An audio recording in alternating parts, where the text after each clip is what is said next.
আমাদের বাংলাদেশের যে তরুণ নেতা, সম্ভাবনাময় নেতা এবং যাকে আজকে সমগ্র বাংলাদেশের মানুষ এবং বিশ্ব গণমাধ্যম তাকে বাংলাদেশের ভবিষ্যৎ প্রধানমন্ত্রী বলেই মনে করছেন, সম্ভাব্য প্রধানমন্ত্রী বলে মনে করছেন জনাব তারেক রহমান।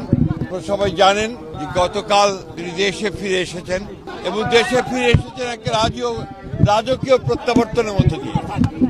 সমগ্র বাংলাদেশ তাকে সম্বর্ধনা জানিয়েছেন, সমগ্র বাংলাদেশ আনন্দিত হয়েছে, উচ্ছ্বসিত হয়েছে। জনগণ তাদের প্রাণের প্রিয় নেতাকে ফিরে পেয়েছে। খুব কম নেতার পক্ষেই পাওয়া সম্ভব হয়েছে। আজকে তাদের মধ্যে একটা নতুন আশা সঞ্চারিত হয়েছে।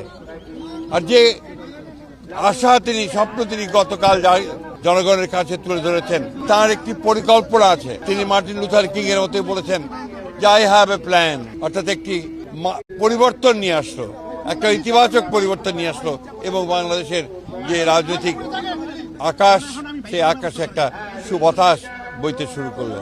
আমরা সবাই বাংলাদেশে, শুধু তার দল নয়, গোটা বাংলাদেশের গণতান্ত্রিক মানুষ আমরা আজকে অপেক্ষা করে আছি এই নেতার নেতৃত্বে একটা সত্যিকার অর্থেই একটা সুখী, সমৃদ্ধ গণতান্ত্রিক বাংলাদেশ নির্মাণের জন্য।